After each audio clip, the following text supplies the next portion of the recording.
Boy, do I have a special episode for you today. One of my good friends and the spiritual millionaire, Preston Smiles, asked me a couple of weeks ago to come speak in his community and really talk about strategies and the mental game that I've approached for success in business. We talked mindset, we talked business strategy, all the things. And I thought you would love to take a peek behind the curtain of this workshop that I did within his community. So I hope you guys really enjoy this episode and let me know. Share with me in the DMs. Let's chat. Would love to know what you learned, what actions you take from this segment. And with that, I hope you guys are out there just living all out. Enjoy this episode. Need some effective tactical advice that actually helps you get results and makes a real difference in your life and business? You've come to the right place.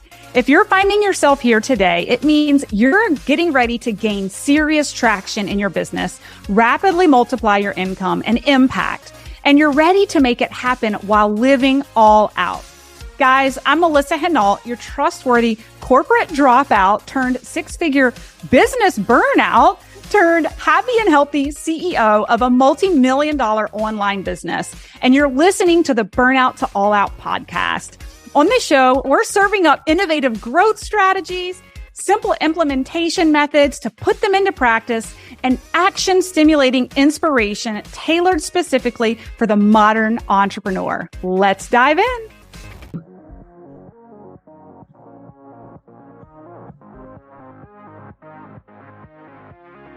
Let's get started. Preston and I go back about 5 or 6 years. He was actually at my mastermind last week doing some activation and facilitation with my mastermind client. So we just found ways to support and serve. And I'm so excited to come in here and work with you guys. I am a self-proclaimed corporate dropout. I really climbed the wrong mountain, got to the top of Mount Everest in a leadership role and had to check my ego at the door with over $200,000 in college debt, the master's in clinical research, a doctorate in pharmacy, and realizing that this is not what I want to do anymore. That's a huge ego blow. And there's a lot of work that has to be done and untethering an attachment to ego in order to publicly about face. And so while I was in corporate America, I am a calculated human being at the time, very risk averse. Now I take much bolder risks, but back then, was not willing to just throw everything in the trash can. So I actually started building a business, believe it or not, around my 9 to 5, using the power of LinkedIn. And in the beginning, incognito, believe it or not, I was with the Fortune 500. So if they knew I was actually scaling a business, to get out, I would have been fired because it was in the midst of a pretty big recession with the company and just where we were in an industry. So I found a way to match my corporate income, leveraging the power of LinkedIn. Fired my boss publicly on LinkedIn. I mean, publicly that you're fired on LinkedIn, but I publicly put on LinkedIn after I fired my boss, if that makes sense. Such an empowering feeling from going from 2 years previous when the company was going through a reorg. Actually, this is relevant to the story today. When the company was going through a reorg, I had 2 kids in diapers and was told during the reorg, congratulations, you still have your job. However, we've gone from Tall River and you now cover half the country. Oh, and we consolidated the team you led. There's no longer any people in North Carolina or South Carolina where you live. So your work life is you're going to be on an airplane 4 days a week to work with your team. So that was a reality check for me. I was wildly disoriented. In the moment, I thought it was the end of the world, but it actually forced me to think differently, start a business, which fast forward to today, almost 7 years later, we closed $4 million in revenue last year, and I run a multi-7-figure-a-year coaching business. And I'm serving my heart's passion and purpose, all because I was brave enough to make a radical pivot when I was in corporate America. So that's a little bit about my background. I've come forward now with multiple coaching programs between LinkedIn and online business scaling and high-level masterminds. So that's where I am today. That's been my evolution. And Preston asked me to just come in and talk to you mostly about how I think. And then if we have a little bit of time, I'm happy to answer questions that you have about LinkedIn. For those of you who are curious about lead generation over on that platform, it's wildly underutilized. I've scaled to $1 million in revenue in less than 18 months with 600 followers on Instagram. I was about making $1 million, not having 1 million followers, and found that it was the most efficient, resistant-free, mappability platform that there is to this day. So I love coaching folks on that. But I want to spend more time on how I think. So I actually wanted to talk to you about how I think now, 7 years later, running a multi-7-figure a year business and the journey it's taken me on with mindset and the inner work that I've done. Let's talk about the mindset journey. So what I want to talk about today is how do I think? I think in cycles. And actually, I don't just think in cycles. I think in spirals. I think in spirals upwards as we evolve as humans. And that's what I want to talk about today is these cycles or spirals. I want to know, let's talk about cycles. There are cycles of shit that sometimes we live in for way too long in business, and how quickly we can get ourselves out makes a huge difference in our resilience and growth as a business owner. I think the statistics are startling that 80% of business owners close and fail in the first 4 months. And I actually believe a lot of it has to do with the inner work that's necessary to have the capacity and the resilience to move forward. So that's what we're going to talk about. So let me know. Okay. So who right now, be bold, be braggadocious, who right now is in a cycle of crushing their business? Who is in a cycle of being in cloud 9? I call this enlightenment. This was me 2 years ago. My business went from zero, it went from 1 million to 3.8 million in a year. We literally grew 380%. That was a year of cloud 9. Everything I touched turned to gold. People on the outside would have thought that it just happened. You and I know that's not the way it worked, and we're going to talk about this. Okay, awesome. Now, how many of you feel like you are in the cycle of shit right now? You are literally getting roadblock after roadblock, or you're feeling just significant resistance in where you're trying to go right now. Who's feeling a bit of resistance in where you're trying to go right now? You're hitting barriers, you're hitting roadblocks, and you're just feeling very challenged. Okay. I'm here to tell you that is very normal. That was me last year. I was in the cycle of shit, and we're going to talk about it. Okay. If we can prepare for it, it doesn't rattle us. It's all in how we embrace it. Now, how many of you just came out of a cycle of shit? You're actually not on cloud 9 yet, but you're like, whoo, I'm so glad that is over. All right. Because that's where I am right now. I'm in the stability year of last year was crazy. This year's been smooth and steady. Can we just keep it that way? I'll take smooth and steady this year, right? Anybody there? Okay. Audrey keeps getting shit sandwiched. Okay. Well, this lesson is for you today, Audrey. So I'm going to tell you how I think and take you on some of my journeys. All these cycles I just talked about are actually very normal in business. Businesses go through growth, plateau, recalibration. There's ebb and flows in business. And I want to use the analogy hiking Mount Everest when it comes to building a business. So just follow me on my journey and my analogy as we talk about this today. What is between one peak and the next mountain peak? So 2 years ago when I was on cloud 9, I'm like, whoa, rocket ship. We grew like a mofo. We just jumped from this mountain peak to the next one. No, we don't. Actually, in order to get, and maybe the next mountain peak is first. Let's just call it what it is. Because after that year, I called in more. We're going to talk about this. Well, how do you get to the next mountain peak?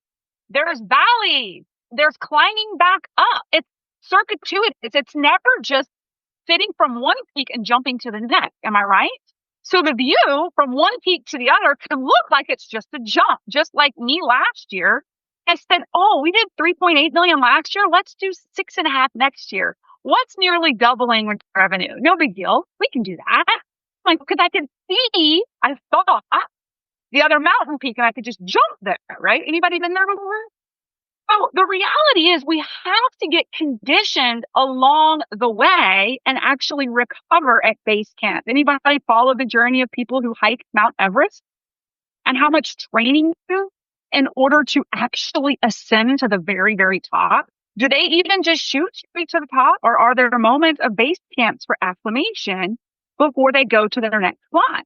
So I'm going to give you some analogies. Our bodies scaling Mount Everest physically have to grow and change to acclimate in order to have the capacity to hold what we're actually calling in for the next mountain peak. Am I right? There has to be physiological likely skill, all the things. The navigation looks different. And so in order to get that peak, there's going to be headwinds, there's going to be harsh conditions. And those headwinds and harsh conditions actually prepare you for the next level, right? So I want you to think about challenge and resistance. The unexpected is what's necessary for growth to get to the next level. Some of you, this is tough love for some of you, for me last year. Some of you calling in, you don't necessarily have the capacity to hold. You're going to get it, but the universe is going to make sure you actually are chiseled through the journey so that you actually have the capacity to hold what you are ultimately calling in. And some of you are calling in what you don't have the capacity to hold, and you're resisting the conditioning that's necessary to get there. Is this making sense? You're resisting the conditioning that's necessary to hold the future state that you desire. Charlotte and I are running into this right now. We hosted a mastermind event last week, and we did some really deep shadow work. And I would say about 20 out of 23 clients were ready to embrace it and do the work. And the other 3 really resisted it. Really resisted doing the hard stuff that's actually necessary in order to unblock them and move them along and release what's keeping them down. Versus the rest of the cohort is like, give me my tool belt. I know it's going to be cold. Give me my jacket. I trust the process. I've got to go through the hard to get to the next level. Okay. So the thing is, I liken the client to a death and the rebirth in the client. Okay. The death and the rebirth, right? I believe that we are constantly living in a death and rebirth process as entrepreneurs. Just like I started off kicking off with you guys with my first death story. What was my first death story as a human being? It was the death of my identity as a corporate American leader. Remember that? And when I was going through it, it literally felt like a physical death. Has anybody been through this? Like been through just the shit of something in the middle of it? It truly is. It is a physical death of the identity of who you are. And there's so much resistance that we had to endure to come out on the other side. It was a lot of work. I didn't just miraculously come out of corporate and have a new business land in my fucking lap. There was a really uncomfortable death that had to ensue. And actually what was even more uncomfortable was the transition period of things just being up in here and being disoriented before everything comes back and reorients in the new way to a rebirth, totally different person, right? It makes sense. So if you're feeling resistance in your business right now, perceived setback, challenges, I want you to embrace this, right? You're actually being prepared for your next journey. Because think about this. The reality is to get up the next mountain peak, to actually go from where you are today to what you truly desire is a climb. You might feel like you're in the middle of a slide because you've got the resistance. You're feeling like this is a slide. I'm going backwards. It's so hard. But you must be this. You're actually climbing. We closed our books last year at almost 4 million in sales. It was the biggest year ever. And on the outside looking in, it could gosh, must be nice, right? Must be nice. But the reality is, if you looked under the hood, which I'm about to do with you guys, you would see so many failures that most people aren't even willing to try.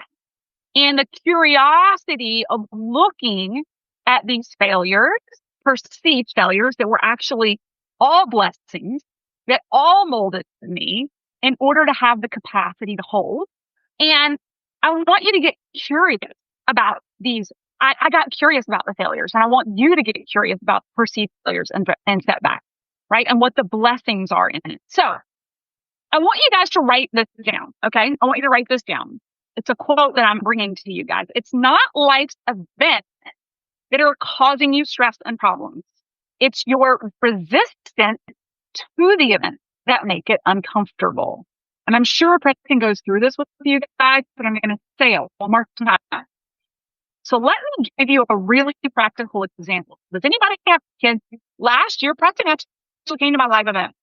Over a series of an entire 2 weeks, believe it or not, parents will probably believe this, every single white space gap I put in my calendar to plan, to prepare for my live event was destroyed by the fact that my husband was out of town. And in every single one of those days, somebody was sick and I had a sick child throwing up, diarrhea, fever, you name it. There was no space in my calendar to do. Okay. I get to the final, I blocked an entire day, the final week before my live event. Entire day I had blocked off. And I was like, thank goodness I have this final day. I have this one day to button up loose ends and be ready for my live event. And here's the funny thing. What I'm talking to you right now about is a huge piece of my keynote at that live event. How to respond to the unpredictable, how you respond to the stress that's thrown at you. And here's what happened. It was like the universe wanted to make sure I was practicing what I was preaching. It's 7:20 in the morning. I have 3 children. Okay. It's chaos getting everybody out the door before the bus arrives. Getting our lunch and getting our book bags, our papers signed. We're trying to get everybody out the door. My 7-year-old, who cannot stand still, decides to stand up on a soccer ball in the hallway, and he falls and slips. And it was a sliding board to like a barn, kind of like a barn door, right?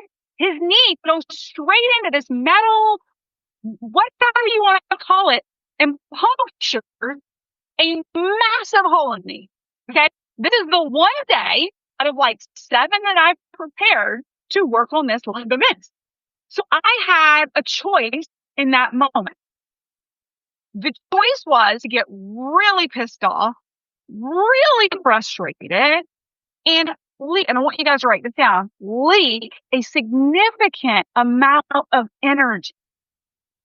Or I could choose to accept the scenario at face value and move forward. How many of you have leaked so much energy in certain scenarios because this isn't the way it was planned? That's not what my business were.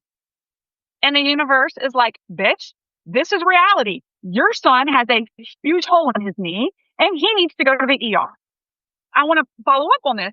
In that moment, I could choose to resist, complain, get super frustrated, or actually assess what's going on and take radical action without creating blame or frustration. What did I do? I immediately said, you're going to the ER because I'm not waiting at urgent care where they might triage you for stitches. I might go to 3 different urgent care before I can get you to the ER. So I made an executive decision to go straight to ER. I'm driving to the ER. My husband's like, that's going to be a $1,500 payment to show up stitches.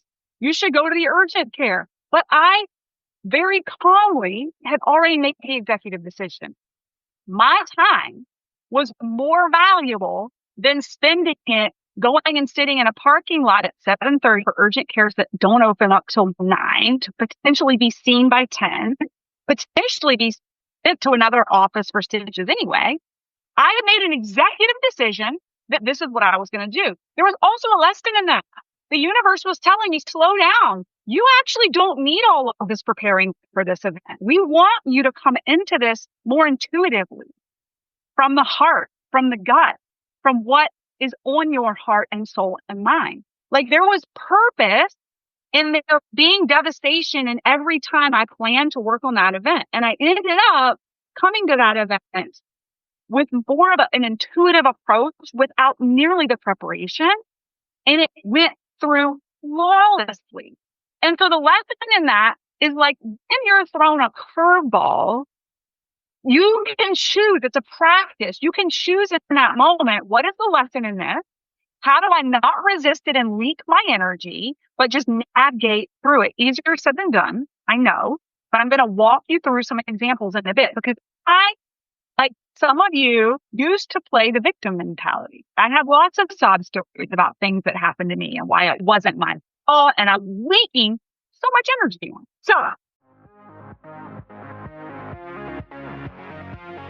all right, friends, if you've been with me for a while, you know I'm a LinkedIn expert. But hey, maybe you're new to us. And if you're new to us, here's the deal. We are the absolute LinkedIn experts. We've been teaching thousands of clients over the years how the power of LinkedIn has allowed me to scale to the multiple 7-figure mark as an entrepreneur in the online service-based space. Even if you know that we are experts and we've run these totally free workshops in the past, you have never experienced what we're putting out now. We're continually taking feedback and continually applying what we can to make sure our students in our totally free Lead Gen Masterclass are getting the best results. And so I am so excited to reveal to you that in our upcoming masterclass, we are going to be taking radical action over 5 days, focusing on the top 5 accelerants that are proven to drive results for lead generation to 10x the lead generation in your business with ease, so you can get back to the things that are important in business that don't include spending hours a day on social media. Listen, every single day in this masterclass is going to be action-packed, where we are going to go live, publishing and posting things that we're teaching you on every single day. And by day 5, we are all going to go live and publish a totally new profile that will be your top lead magnet for 2025. Listen, it's high vibe. It's a lot of entrepreneurs who are there taking action, and you don't want to miss out on learning these simple, proven, repeatable strategies that you can apply day in and day out in this economy to have high quality leads coming to you systematically on a daily basis. The details to register are in the podcast episode notes. Would love to see you there, my friends. My question to you is, when you're in this difficult terrain, making the climb where you're getting life's resistance and unpredictable curveballs, are you looking at it from the lens of, what skill set is this giving me? What lesson is coming my way? Or are you leaking tremendous energy focusing on why it shouldn't have happened? It did. Why it should have gone another way? It didn't. The reality is, if we can live in the present moment and accept the present moment at face value, we will not leak so much energy on a day-to-day basis. Okay. So even we cannot see the next mountain peak yet, and we feel resistant for where we're headed, for what we called in, can we look for the lessons, blessings in the journey? So I'm going to share with you guys a couple of examples. So before I do, I want, again, Preston said, talk to me about how you think. I give you 3 things I want you to write down on how I think. These are 3 major principles I live by. Okay. So the first one is that your heart and mind must be open and expansive enough. So your heart and mind must be open and expansive enough to encompass, write this down in bold letters, your current reality, to encompass your current reality. So you got to get rid of the coulda, shoulda, woulda. It could have happened this way. It should have happened this way. Don't waste your precious energy leaking the past or projecting the desired future. It is what it is. Some of you might not like those words, but it is, right? It is what it is. So what can I learn from this? My number 2 principle is, we don't effectively handle the flow of business when we resist the reality in front of us. So we don't effectively handle the flow of our business, the valleys, the resistance, when we resist the reality in front of us. We end up leaking a lot of energy. That's number 2. Number 3, when you embrace the challenge, and I'm going to give you a real world example of this. When you embrace the challenge, it has become stepping stones to success. So embrace the challenge, it actually becomes stepping stones to your success. So I'm going to share with you guys a vulnerable story about my own journey standing on a mountain peak a little over a year ago. We closed out the business.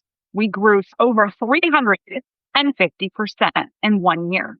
And I was naive enough to think we could keep doing the same thing and double our revenue again. So I was standing on the mountain peak and feeling super blessed from the hypergrowth. And what I decided to call in was, thank you, God, source, universe. Thank you. More, please. And give me what I need to hold it. Have any of you ever felt guilty in a really high season of asking for more? Like, there's a lot of inner work that has to be done there when things are going really well. And you're like, awesome. Give me the capacity and ability and give me more. More, please. So what do you think happened the following year? God said, hold my beer while I show this bitch something. It's like, I will take you on a necessary journey for what you just asked for. Because I was on this mountain peak calling in the next mountain peak. Okay. So in January 2024, a little bit over a year ago, I declared, well, in my business plan, I said we were going to nearly double, and I declared we were going to do $1 million in revenue in 9 days. Now, if any of you do launches, we had a history of doing between about 700,000 and 800,000 in revenue per launch. So I was like, just like kissing the vanity number of saying that I'd done 7 figures in a launch. It was that vanity number. I really wanted it for no other reason, but then to just say that I'd done it. Anybody been there? There really wasn't great business logic behind it other than I just wanted to say it. Same thing when I scaled to my first 6 figures and to my first 7 figures. First launch, I set a goal. We're going to do $1 million launch this year. We're going to double in revenue, and we're going to do $1 million launches this year. We're just going to do more of the same, and it's going to give us the results we're looking for. What happened in my first launch in January of this past year? Anybody want to guess what happened? We hit our $1 million launch. No, we went backwards. We did about less than $500,000. The launch went sideways. Everything that could have gone wrong, went wrong. Even our SMS text messaging got hacked and was getting ransom notes from hackers. We got blackballed on LinkedIn, my website. People couldn't click on it. Like the marketing and the ads went sideways. It was mayhem. Okay. So this was after I said, give me more, please. Give me the capacity to hold it. This is when the universe says, well, you have a lot of lessons to learn before you get to that. Where are all the steps and checks and strategy and managing your numbers if you're going to launch at this level? I've got to disrupt a whole bunch of stuff in your business and stir you up in order to increase your IQ as a CEO so that you actually have the capacity to manage what you're asking for. Because right now, you actually aren't running and knowing the numbers in your business like you need to in order to operate at that level. You can't run an 8-figure a year business without knowing down to the T very specific metrics in your company and accountability with people in your team. Okay. So could I have resisted the fact that we did not hit our launch in January? This is going to sound so effed up to some of you guys, but when this happened in January, it was twofold of emotion. There was a level of disappointment, but there was actually also this wild, sheer, full body excitement. I know that sounds crazy, but I've been in this for a while. This is not my first rodeo of things not going the way I wanted them to. And we'll walk through this. Full body excitement and fear, because I know that this year is going to be nothing but a bunch of lessons to prepare me for what I called in. So here I was, and I will say I had my ugly girl cry moment on the bathroom floor. Like I moved through the emotions of the disappointment and also recognized as a business owner that there was much that's going to have to be learned this year. And I could either pull my big girl panties up and be wildly curious with all the curveballs I was about to receive, or I could bottle up and resist and play the victim and stay stuck where I was and not manifest what I was calling. So I recognized at the beginning of the year, oh shit, I've got a lot to learn if I want to go in this direction. So did I hit the $1 million launch at all last year? I hate to burst the bubble of the story, but I actually never hit $1 million in the revenue in any one of the single launches last year. But there are so many blessings I want to share with you. So we went into our second launch. We did 700,000. We just about matched of our launches the year before. Me internally feeling like an absolute failure. Have any of you ever created arbitrary goals in your business that you set that were arbitrary and then attached much of your own identity and self-worth to it? So just follow me on this journey with this story. So I'm like, I have this goal. I've proclaimed it to not just my team. By the way, I'm a business mentor. I run mid-level and high-level business masterminds. I have a lot of eyeballs on me. And I think one of the best ways to hold pressure and accountability to yourself is to own it publicly. So what did I do all year? I owned it publicly. Follow me. I'm shooting for this. This is what I'm aiming.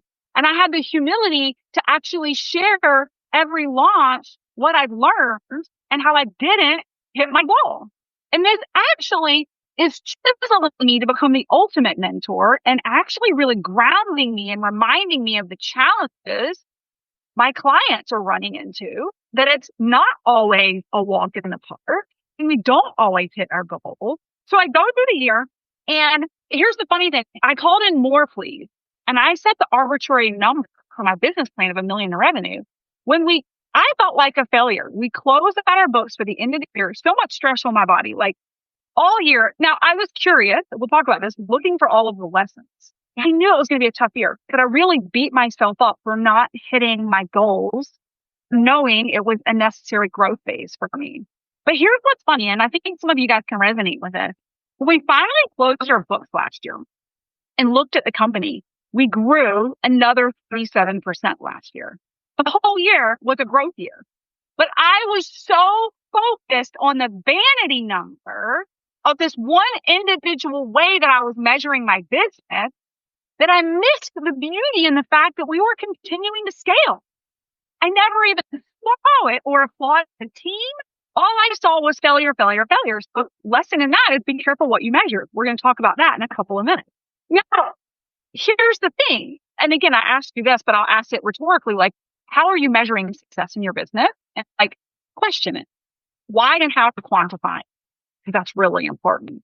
One of the big lessons I learned last year was, holy cow, we grew 37% in revenue. But one of the reasons I felt like such a failure was I didn't meet my $1 million launch goal, and my profit margins went down significantly. I think this is a huge problem in the online coaching space where people will spout out numbers in revenue and they're not transparent about their margins and how much they spent. So for those of you who track your numbers, in 2023, I had a 25% profit margin, which in the coaching space with a team is actually really healthy, 25, 30%. When I closed my books last year, like, brace yourself, my margins were 8%. Okay. I've spent a ton of money on ideas that were lessons for the year of what we didn't need to do and what we did need to do. So there's a good ending to this that I want to share with you guys, and I'm going to take you guys through an activity here in a second. Let me take you into the shifts. Q3, I was seeing my margins do this. Anybody else experience that in your own business, tracking your numbers and seeing your margins go in the wrong direction? And you're just like, something has to give. I have to do something different. Have to think radically different. Doing more of the same is not working. Putting more money into doing the same is not working. Clearly, to scale is not to do more of exactly what I've been doing. But what is the lesson? So what happened is in Q3, I got really curious with like, okay, I'm learning a lot. We're not getting the return I was looking for. And I need to grow and make strategic shifts as the CEO. I had to evolve as the leader of the company first. I had to start thinking and acting and learning like an 8-figure CEO before the business was going to come match me and before my team was going to with my expectations of growth. And that is why in January of this past year, it was a full body feeling of like, oh shit, this is going to be a year of learning and it's going to be hard and I've got to keep my eyes open and I have to be aware for all the lessons. Anybody had years like that, moments like that? Just, there's no way around this but through it and doing the messy work being called of me. So I made strategic moves. We shifted in how we were doing ad analysis. Now, again, we're a big company now. We spend a lot of money on ads. We were not tracking the metrics on it. We weren't holding anybody accountable to it. You can't run a multi-million-dollar a year company and not track down to the T, CPL, cost acquisition, clicks per lead, all the things. Like I had to grow as the CEO and literally build a dash, which is not my comfort zone, of accountability on all the metrics, painstaking, I had to build KPIs and accountability for my team. Up until then, we've been able to all just focus on the single goal of sales, but there was no through line of accountability for everyone on my team on what their performing indicators were and how their work contributed to the bottom line of the company and how their work impacted the profit margin and the efficiency rate of the company.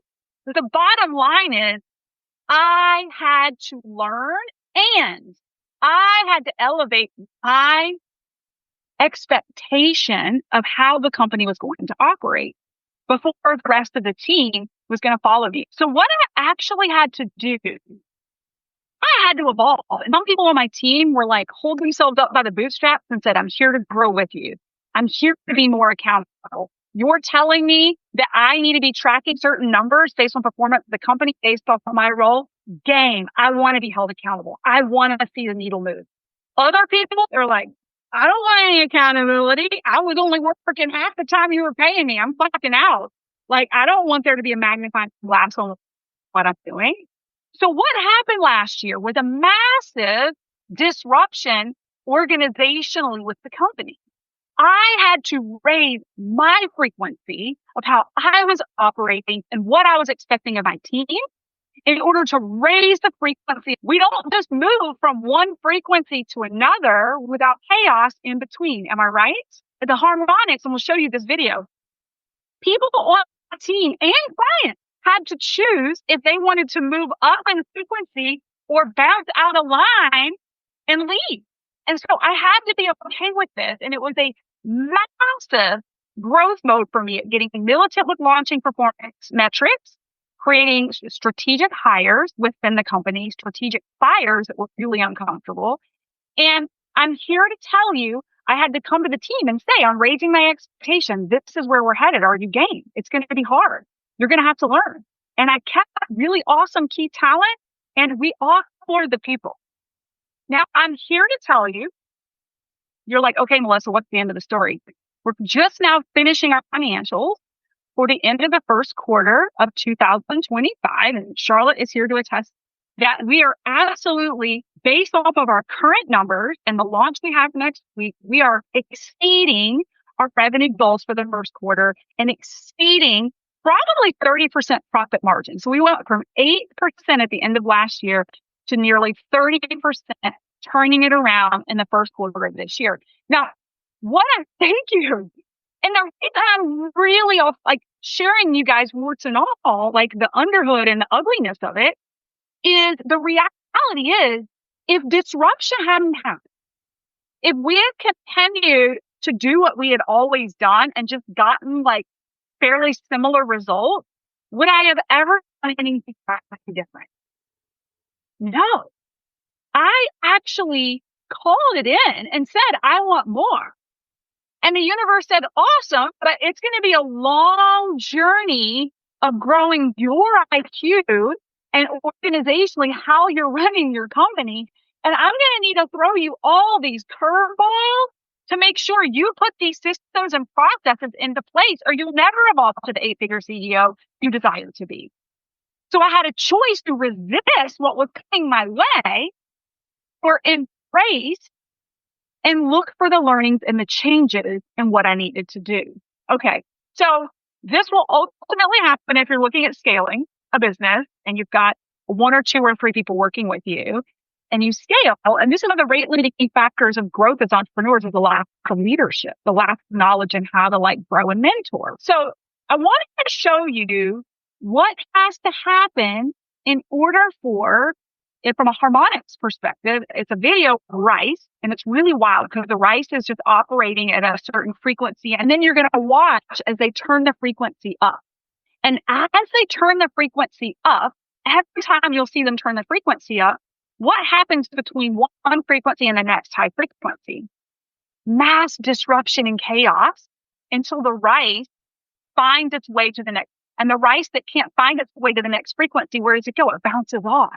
You have to be prepared as a leader in your company that if you raise the vibration in your company, it's not going to be a smooth path.